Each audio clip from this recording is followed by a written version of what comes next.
in any of the visits with President Bush or any of the discussions that you've had with Secretary Paulson, any of these negotiations, at any point along the way right up until today, has anyone asked the question, who's going to pay for this? Is there any way to pay for it other than taking the standard approach of the Bush administration, which is borrow and spend? Have there been any other alternatives considered?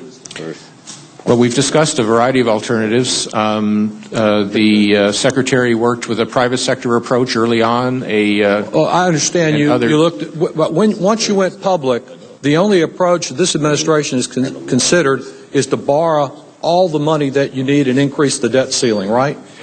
Correct. Well, oh, no, sorry. The only one that's considered, no. We've looked at all kinds of alternatives throughout, and we've tried to do our best using all the powers we have to try to keep the markets functioning and to try and maintain stability. I'm just focusing, I understand and I applaud your efforts to do that. I agree with much of what you've done in the past. But in terms of how to finance this massive bailout, you concluded, the Secretary and President Bush concluded, that the way to pay for it was to borrow all the money to do it. Right? That's what you've asked Congress to do, is raise the debt ceiling and borrow the money. That's correct. You know, it wasn't that long ago that we were trying to see that children in this country got health insurance in a comprehensive way. And if you look at the President's website today, at least last night, you'll see that he rejected the notion of $35 to $50 million over 5 years because it just costs too much to do that. And yet overnight, not over 5 years, we're asked to come up with $700 billion.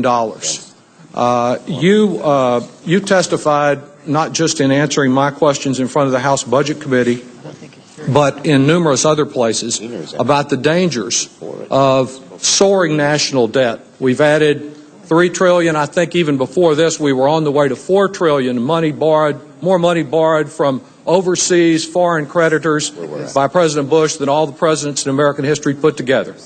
We were headed up before this request, but now you're going to add even more debt on top of that.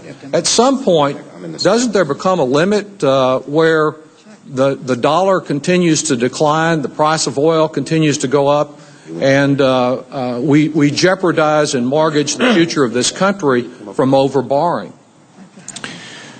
Well, first of all, I think this is a very bad situation, and I very much regret being the bearer of bad news in this situation.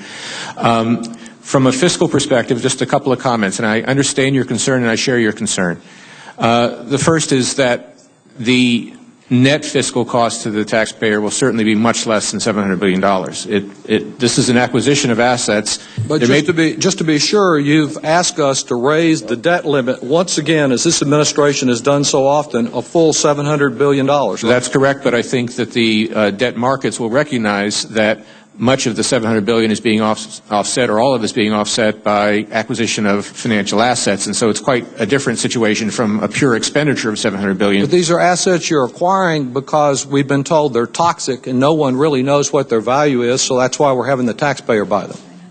Well, the objective would be to buy them at prices that are consistent with their economic value in a more normal market. The other comment, if I may, very quickly, Surely. is simply what is the fiscal implication of doing nothing?